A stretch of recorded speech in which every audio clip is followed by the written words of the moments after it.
Hello, everyone.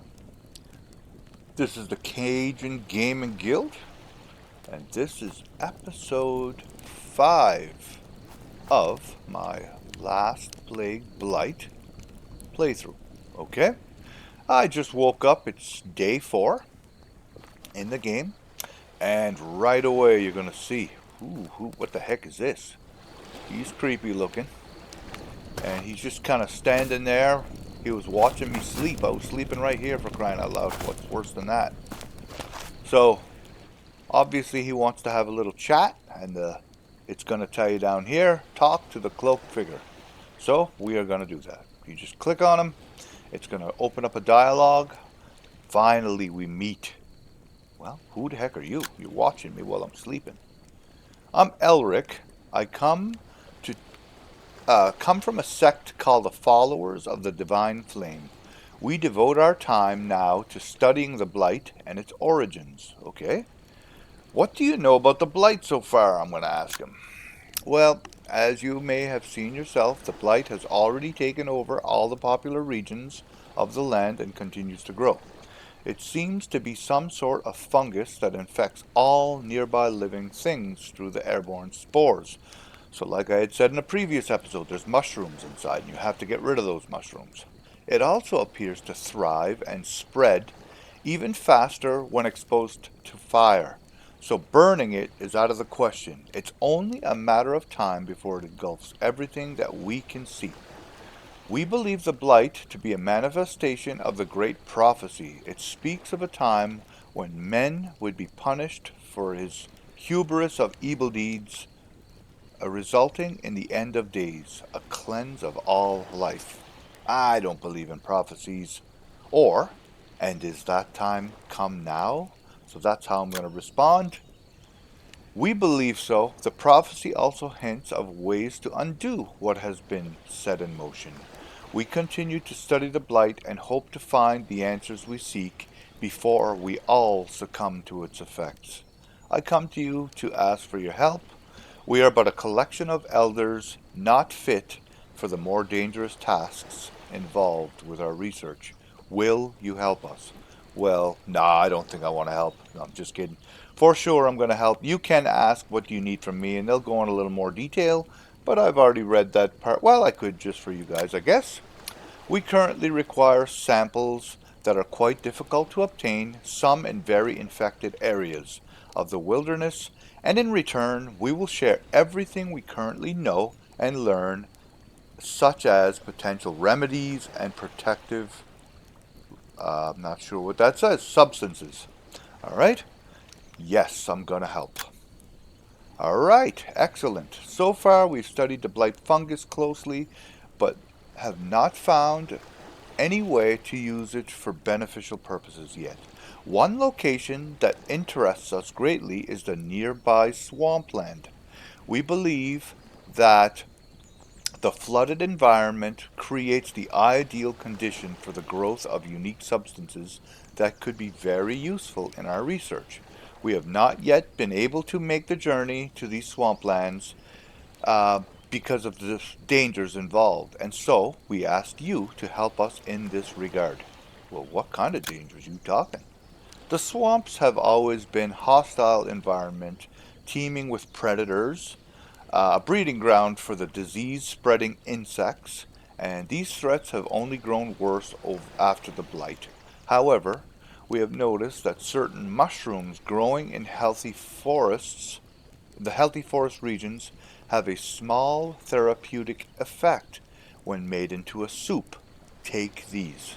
So I take the items. It's going to give me 8 of these red spotted mushrooms, which is, again, a hint that that's how many you're going to have to use in your tea. All right?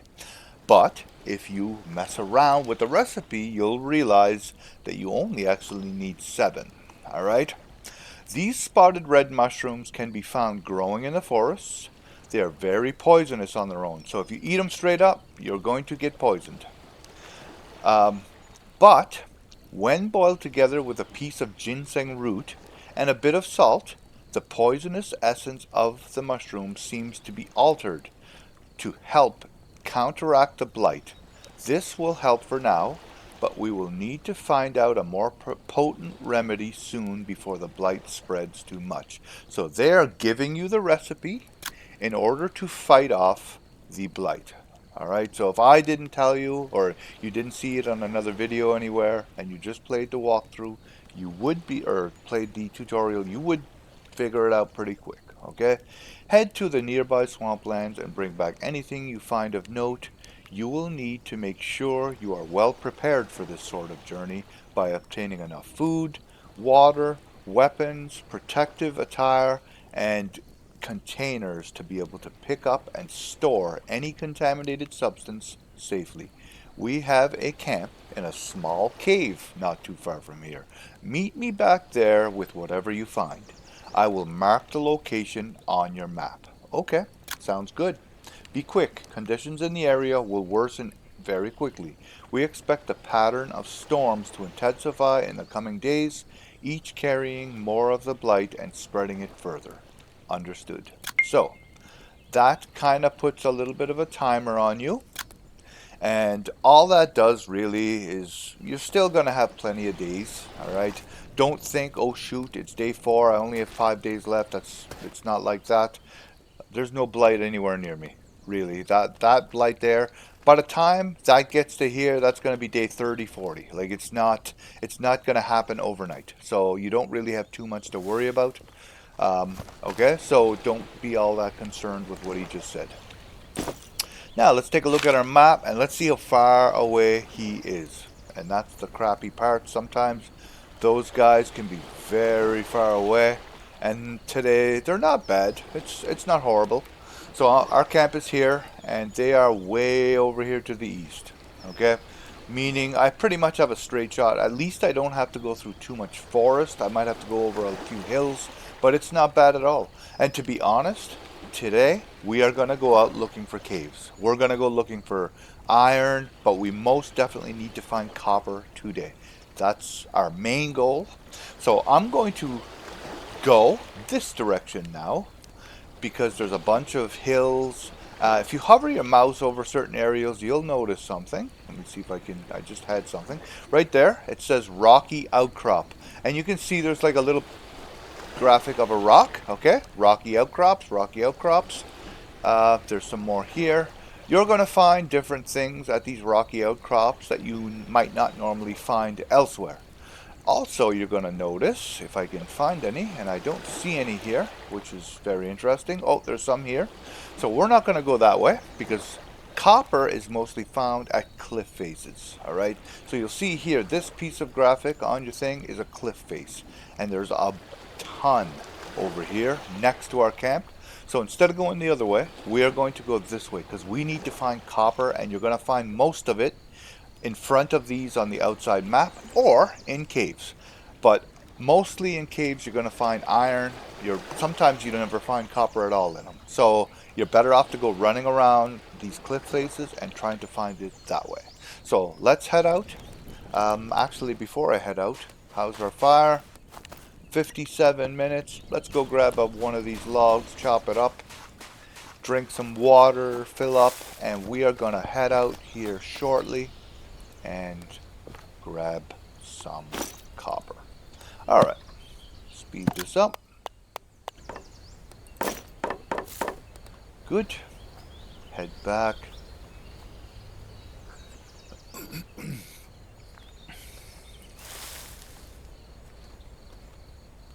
Soon here, well, I say soon, it's going to be a little bit, probably a couple more days.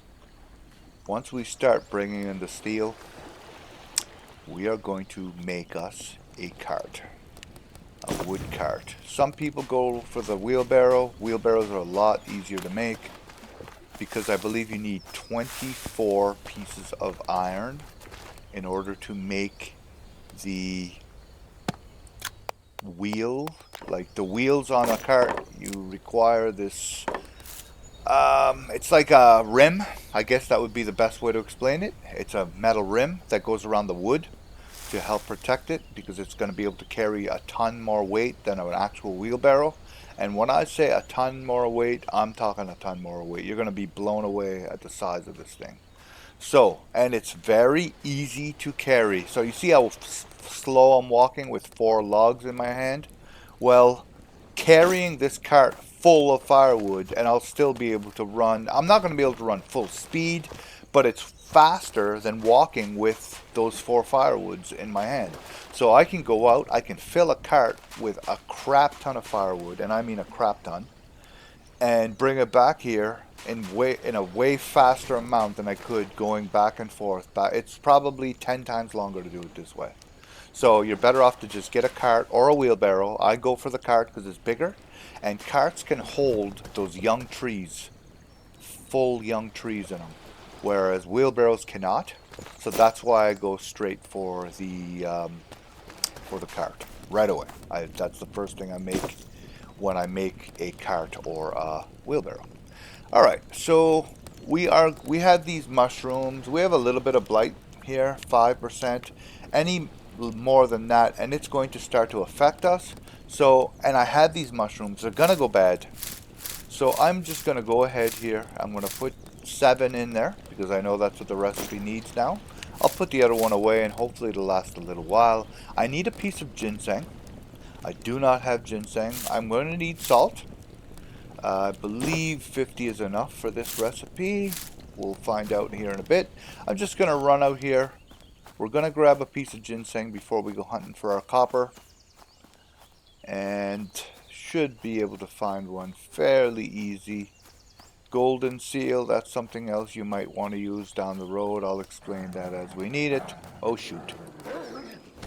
There, I hit that coyote. He didn't get a hit on me. I do see a piece right here, but it means I gotta get a little bit, gotta hug one of these coyotes. I got it, so we're good. We're gonna go back now. You only need 1 piece. And this piece here, you're going to cut it up into 2. You craft with it. And it's gonna give you 4 small rootlets. Alright? Ginseng rootlets. And the recipe, I believe, if you actually hover over, yes, right here, hover over the mysterious letter, it says investigate a nearby swampland. Enter a swampland after the necessary preparation. Well, what's the necessary preparations? That's the question I had on my mind. What do they mean, right? It did say to get some food and water, but I mean a swamp is a few seconds away. I don't really need food and water if I'm just going in and out, all right? So, if you hover over it, like I said earlier, or open your journal, you'll be able to see better details of what you actually need to get. It says, you will need to be prepared for this trek. And I'm starting a little ways down. Actually, I'll open my journal so you can actually see this a little bit better. Right here, okay? So, the cloak figure, blah, blah, blah, blah, blah. You can read that. But it says, you will need to be prepared for the trek. Make sure you have enough food and water with you, sufficient energy and health, protective equipment, like gloves, that's not a big hint or anything, to interact with any disease substances. So you will need gloves. If you don't have gloves, don't go. Make them first, 100%, all right? Infectious insects are prevalent inside the swamps, so applying the oils from bergamot leaves.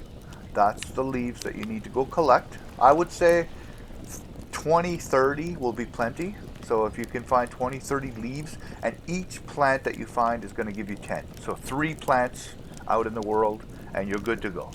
You just apply it to yourself, you'll be safe there. You will also need to carry 1 or more small leather bags, so that's another big hint. So you're going to be looking for this slime that's in the swamps, okay? It's going to gather, unfortunately, inside of patches of blight. You're going to be forced to run into blight. And if you go in the middle of the blight, it hits you harder. So you want to collect slime that's on the outer edge at first, because you might walk out of that swamp the first run with 3/4 of your blight bar filled. I've seen it done. And that's not good, because you're going to start taking health damage over time with that much, and your stamina is going to run out crazy fast. Your water's going to drain faster, your food's going to drain faster. So if you do not have tea prepared first, that mushroom tea, you are going to die probably. So make sure, so that's super important. Have a full leather canteen filled with tea before you even walk into the swamp. That's one of the preparations you're going to need, okay? Create a basic blight remedy by boiling the 2-spotted mushroom caps with 1 ginseng rootlet and 20 grams of salt for every 50 milliliters of water. Important. So 2 spotted mushrooms for every 50. When you end up boiling down your water, and I say 7, you can probably even get away with less. All right? This is only 140. So really, 6 mushroom caps should be plenty. All right? And I believe it's 3 of these hardy. This creates a hearty spotted red mushroom soup. That's going to take away 0.5 blight every minute. And it's also, unfortunately, because it is poisonous, a little bit poisonous, even though it changes some of the effects like the description told you, it's still going to hurt you a tiny bit. And you're going to lose 0.7 of a hit point every minute. All right? So, when you go to the swamp, I would suggest that you bring also a full canteen of chamomile tea. That way there you can drink some of the chamomile, you can drink some of the red spotted tea. The chamomile is healing the hit points that you're losing, and the spotted red mushroom tea is bringing down your blight. Because while you're in there, your blight is always going to be up anyway, because just walking into the swamp is going to add blight to you, not just walking into the clouds. So that's how you're going to prepare yourself. You're going to need leather gloves for your hands. Once you have them, you're just going to keep them for the rest of the game anyway, and it's not a problem. It goes in your glove slot. And you're going to need at least 2, I like to bring at least 2 leather bags, because once you pick up the slime, it's going to go directly into your leather bag if you keep it on your belt. So you're going to keep 2 on your belt. If you collect more than 800 grams of this slime, it's going to go to the next available slot. And if you don't have a second bag, it'll go into your backpack. And if it does, it's going to contaminate everything in your backpack. So you do not want that to happen. So at least bring 2 bags. And you're going to probably want to collect at least a full bag of slime before you exit the swamp, if you can do it without dying. Alright? If you notice that your bar is half full, 3/4 full, just get out. Just run. Alright? Don't bother, and then just come back later and get some more. Because slime is going to be used in a bunch of the recipes later to disinfect food, to make the burn piles that I told you about, to get rid of the blight. You're going to need the slime in order to do that. So, in saying all that, our first lot of tea is just about done here. We are going to drink that up, and that will get rid of all the blight that we have on us. And you can see it's ticking down pretty quick already. So that will take care of that, but we are still pretty thirsty. And you'll notice the edge of my screen now is red. And that's just to show you that you're taking a little bit of damage. Alright? So you'll see here, poison 0.7 per minute for 25 more minutes. And this is taking away blight 0.5 for 25 minutes. So we will boil up some more water. I'm going to get rid of this mushroom.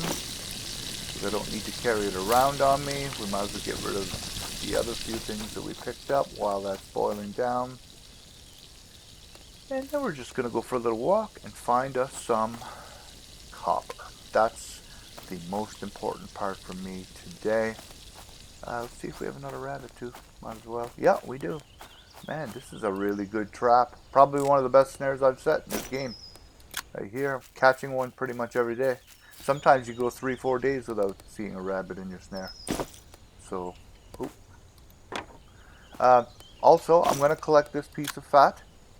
The reason for that is, if I use my torch, so if I see a cave, I might go in, take a sniff.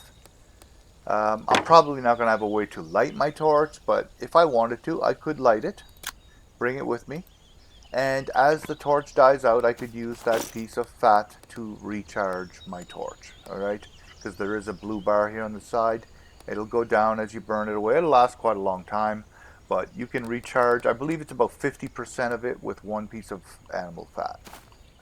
Alright. So I got that bunny. He might want to go finish off that rabbit now. That's up to him. I don't care. I don't need it anymore.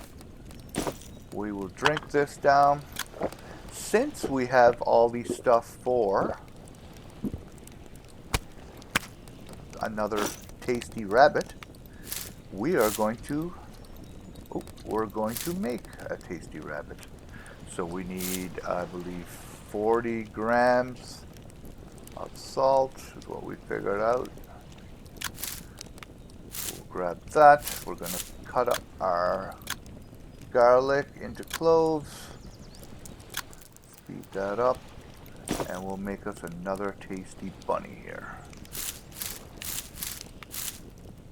That and that. Cook that up. Put the cloves away. We're going to put our animal fat in there as well, because we're not going to light our torch. At least I don't foresee that we're going to. Do we have enough food to go for a little burn? Let's go. I'm not going to bother waiting around. We're going to head south here, and we are going to go check out to see if we can't find any copper. While I am running, I'm not going to bother putting spears in my hand, because if I jump a couple coyotes by accident because I got too close with them, sometimes I don't watch for it because I'm watching all the items around. You're better off to have the axe in your hand than you are the spear, because the axe you can swing at close quarters. The spear is very difficult to hit animals at close quarters. It's possible, and with practice you will get better at it, and I can do it. I just find it way easier to hit them with the axe. So I'm just going to keep the axe in my hand just in case I surprise some creatures out here. But yeah, I'll keep an eye out anyway. We're looking for copper. So again, we're looking for these cliff faces that are on the map. And they kind of look like this right here. This is a cliff face. And I can see right there there's a bluish rock, which I know is copper. So we're going to go a little closer. We're going to grab all the copper around this rock. Ooh, didn't get it. There we go. And you'll see that the cliff face extends sometimes. And hopefully we'll even find a cave while we're out here. That would be awesome as well. But sometimes the blight gets a little too close, so you do have to avoid that, unfortunately. Let me see on my map here where we're at. So we're going around this edge. We're going to go probably down here, maybe make our way up to this one here. We'll try and hit them all until we get enough pieces to advance our quest. Oh, I see another pile. And we're also looking for some of that casterite. Alright. So more copper. Alright. If I pick up rocks, I like to walk away from the original node, because later when I mine that, I don't want to have to pick up those rocks again. So I'm just going to throw those out. We're doing pretty good so far. But we do need to find tin. That's going to be the harder part. Tin is a lot rarer to find than copper. You'll notice that as you're looking around.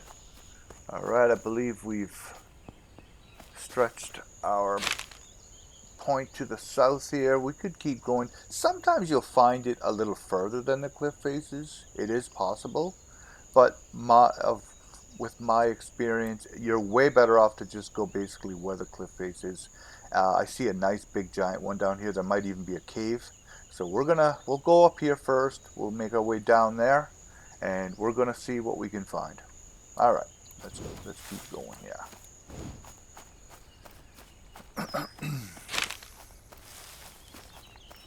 Oh, wow, I see like 3 or 4 pieces of copper here already. You can see it from a distance.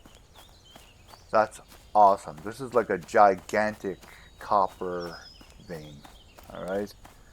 1, 2, 3, 4 rocks right here in one area.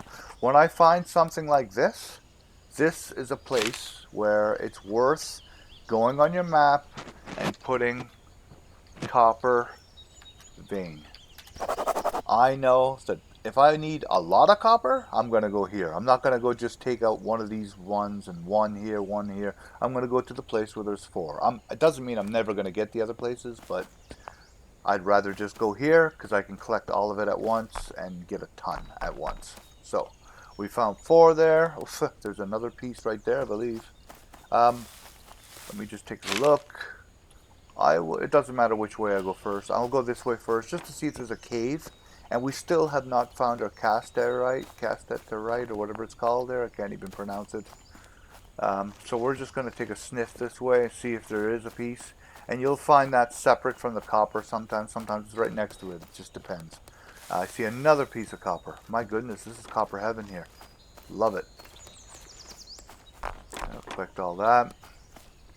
And I'm not seeing much more this way, which is crappy for me. Alright, so we'll go back the other way, hoping that we might find some tin.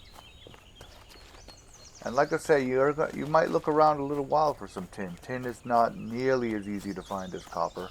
And you can find tin in caves as well. Again, super rare, but you can do it. So while you're in caves, take a look around for that. Alright, okay, so we've started roughly here. Let's go this way. I don't think it goes very far this way, but I was hoping that there might be something here that I didn't see. It's not looking too good. Bunch of bushes. Okay, I'm not going to bother going this way because we started out this here and we went here. So we're going to make our way this way and we'll head south to see if we can't find anything this direction.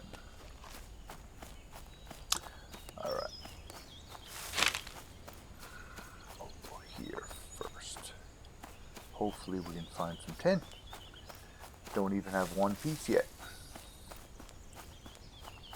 And you'll see that I don't have enough copper pieces, but since I have all that those chunks of copper ore, I don't need the pieces anymore. This must be, oh yeah, we did walk down this way. This was, we walked along this whole front just a few minutes ago. So I'm just going to continue on and go to this one. Have to avoid this blight, of course. I see some sandstone up there.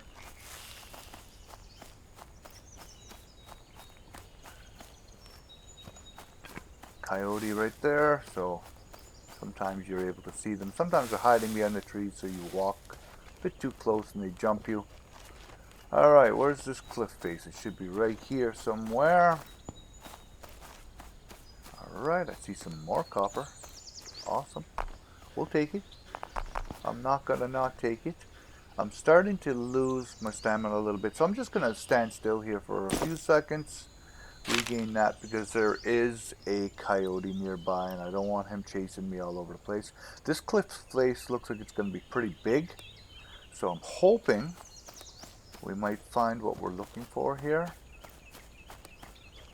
If not, we're going to have to continue looking because I do need some tin. I can't move on without it. Okay, wild bergamot. There's a couple chunks of that. I am going to need it for the swamp, so while I see it, I might as well grab it. And there's some ginseng there, I might as well grab that too. Oh, milk thistle. So, milk thistle, something we haven't talked about. This, you can find it everywhere.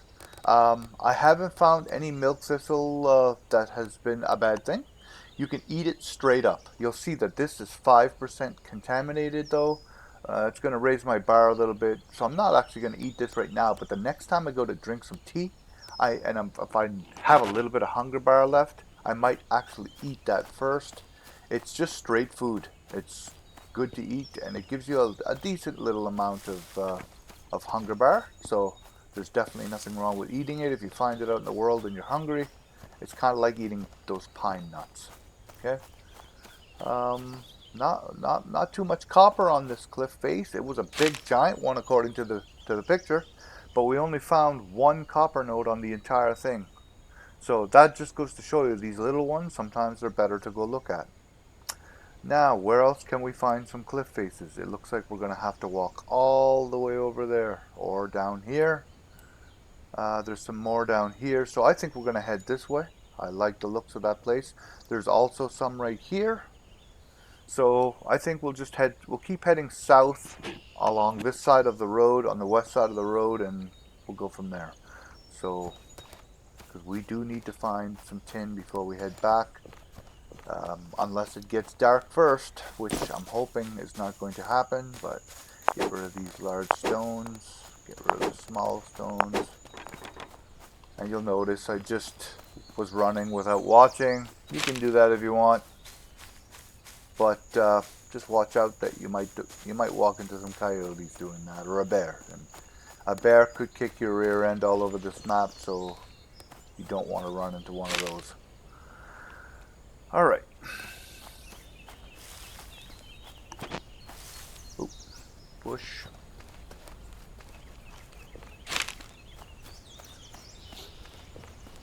Come on, tin.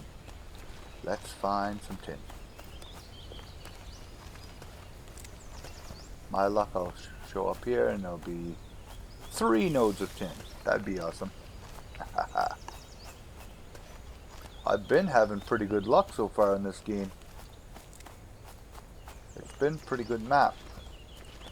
Oh, baby. I see something I like. Love it. Let's find us a pickaxe. If I find a pickaxe in this cabin, I am going to be excited. Covered glass bottle. That's almost as good as a pickaxe. So, we have a bottle, which we definitely want to grab. That is the same thing as finding a leather canteen, but the only difference is it's only 200 milliliters versus a 300 milliliters for the leather canteen, and they take up the same amount of room. So leather canteens, once you can make them, you might still keep these, but until I make them, this is definitely going to help out. I can fill this with some tea or some chamomile, whatever. But unfortunately, I'm not seeing a pickaxe in here, which is okay. I don't really care. But I do see a clay jar, so we are going to grab that. So we basically just got a whole free clay jar, and you're going to need 8 of these or so. So that helped me out quite a bit. I don't have to make that now. And they're like 600 grams of clay, so that's excellent to see. Pretty happy that I found that cabin. Not necessary, of course, but that's definitely going to help me along a little bit. Okay, it's showing me that the cliff face is right here somewhere. But I'm not seeing too much around. So we'll go take a sniff. I see it now. Oh, wow, 3 damage from that. Okay. I just fell from the top of that little rock and took 3 damage. So this would be the cliff face. Just take a walk this way. Not seeing much. But we'll walk just to make sure we cover our tracks. Okay, oh, I see a coyote right there. Just kind of laying down. We'll go back this way and walk the other direction, see if we don't see anything this way. Oh, I see something. Looks like copper, but sometimes... Oh, no! Yes! No, yes. Found some. 1 piece of tin. But that will give me... Oh, that copper disappeared, but it appears back on the top. That 1 piece of tin will give me 10 small pieces of tin. So, that's awesome news. Here, let me just show you what I mean. So, tin ore will give you 10 pieces of tin ore. And that's all we needed to find to advance our quest. But, since we're out and about, and we're not super close to camp, and there's more cliff faces to check, I'm not just going to run back yet, because I would really like to find more. You'll see that it's raining out now. You can see it's a little hard to see, but you can see there's raindrops falling all the way around me. And you'll notice everything starts to get wet. Everything is starting to get wet. This long stick is not wet yet, but in a few minutes it will be. So iron ore, and you'll notice it's all blue, and it's saying that it's wet. You can't help it sometimes. It's just going to happen. So, unfortunately for me, I'm going to be out in it for a little while. I don't really care. But I might as well take these 10 small pieces of copper out of my hand, and I can put this in my offhand, which frees up 9 slots versus these 10 pieces, which only took up 1 slot. So that would be a smart move to do if that happens to you. Also, this would only take up 2 if I crafted it into rope. So I might as well do that. That frees up more slots. And we're going to continue looking. Oh, the rain. No, I was going to say the rain stopped, but it didn't. When you zoom out, you don't hear it as much. Oh, yes. Another piece of casterite. So, because there's 2 in an area, and later on I'm going to be looking for it again, once I get a pickaxe, I am going to mark this area as a tin vein. Okay? It's only 2 rocks, but as you guys saw, we didn't exactly find a crap ton of it. So 2 is definitely better than 1, and it's worth running out here for 2, so I'm going to mark it. We're going to keep looking. Because if I can find another one with a couple more pieces, did that give me... See, all that gave me was 1 small piece. That's all it gave me. Hardly worth it. But once I get a pickaxe, we'll be laughing. Alright, so that was decent that we found the veins, but it did not really give me anything. There's more down here, or I could cross, or come back up this way. So I think we're going to cut across the wood, which is kind of risky. We might run into a wolf or something, but we're going to do it anyway, just because. So we'll cut across this wood and come out on the other side. There should be some cliffs over there, and hopefully we'll find some more. Oh shit. Wow, I'm pumped that I didn't get too close to him. Wolves are way faster than coyotes, and they'll stay right on your rear and keep hitting you over and over and over. And if you get away, you got lucky. They're not that easy to get away from. I've never died yet in this game, not one time, but I've come close. And the time that I've come close was because a wolf was chasing me. The way I got away with it was my little trick of running into the blight. It didn't follow me. It ran away once it hit the blight, and I got lucky and it ran away. So again, use whatever strategy you want to. Better off to take a tiny bit of blight damage than to be dead, because then you'll have to back up to your last save. Sometimes you'll have lost a bunch of stuff. You can weigh out what would work better for you if it happens to you. But yeah, never died yet in this game. Not saying it's not going to happen, but if you're careful, you should be fine. Bears also can run pretty quick once they get mad at you. Coyotes are the only thing that you'll easily outrun. And even so, I have had coyotes that I've had a hard time losing before, so just be aware of that. Alright, we're just about there. There's a couple small ponds, and it should be right on the other side. I see that I'm getting tired. I do not want to run into an animal with no stamina, so I'm just going to walk for a few seconds and gain some of my stamina back. And I think after we check this cliff face, one way or the other, we are going to head back to our camp, because this video is getting a little bit long. But we'll check this little area here, and hopefully we'll find a couple chunks. I don't want just pieces. I'd like to have a couple chunks of tin, if possible. Game, please. Just switching to this view, because you can see a little further in this view, and just seeing if there might be a cabin that we do not see from the top down view. Be nice to see another one of those as well. Oh, I'm not going the right way. It's close, but there we go. So, should be right here anywhere. We're going to start seeing the cliffs, and hopefully we will find what we're looking for.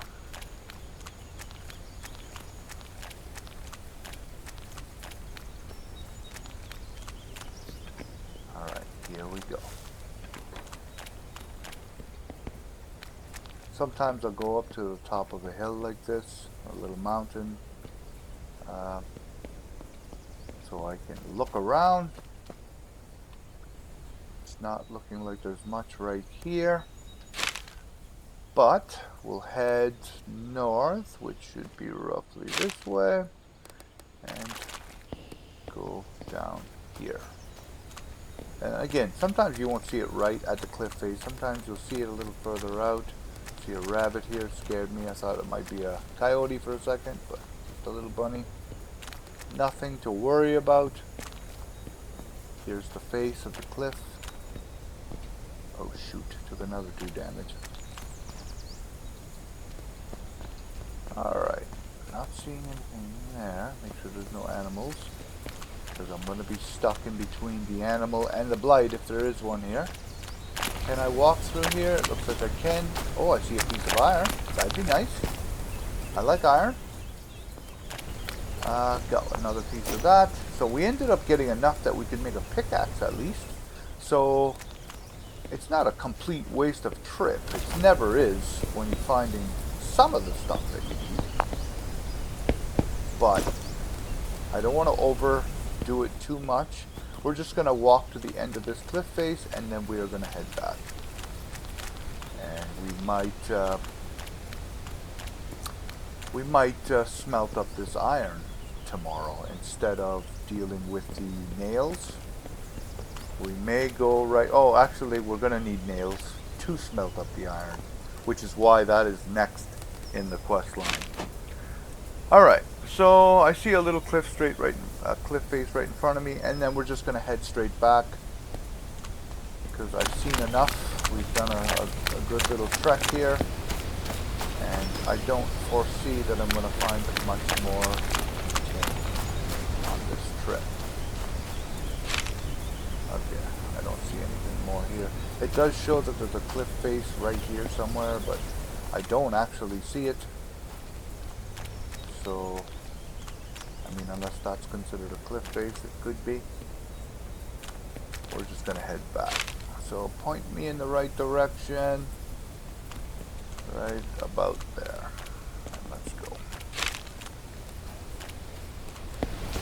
In the forest, I like to be in a close-up mode because sometimes you don't see that fog or animals unless you're right on them. There's a coyote right there, but in this mode you can see a little bit better in the distance, and it's just a little bit safer when you're running through the forest. In the fields, I always have a top-down view because you can see further. It's just a lot easier. Alright, how much room do I have? I have a little bit of room. I should be picking up stuff on the way, so I may. If I see something I like, I'll probably pick it up. But I really have no use for any mushrooms right now. I have no use for too much. Except for that tin ore. That's what I'm really looking for. But I don't think I'm going to find any here.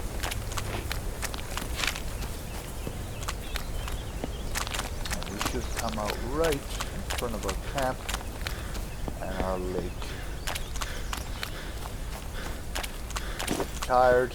Just going to walk for a second here. I can see the lake. There's the cabin we found at the start of the game, which is near our little base. Alright, so I think this video has definitely gone long enough.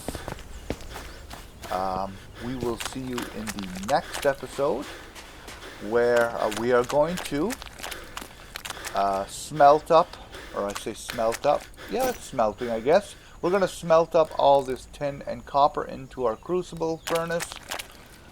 We are going to make a batch of nails, which I believe we'll be able to get 50 nails out of that, what we collected today. And hopefully we will be able to make our 2 kilns, our bloomery and our hearth furnace. And with those, we will be able to start melting down our iron. Alright? So hopefully you enjoyed this episode. If you have any questions, again, just leave me a comment down below. Like and subscribe if you could. That would help me immensely. I do appreciate it. And we'll see you in the next episode. Thanks, guys.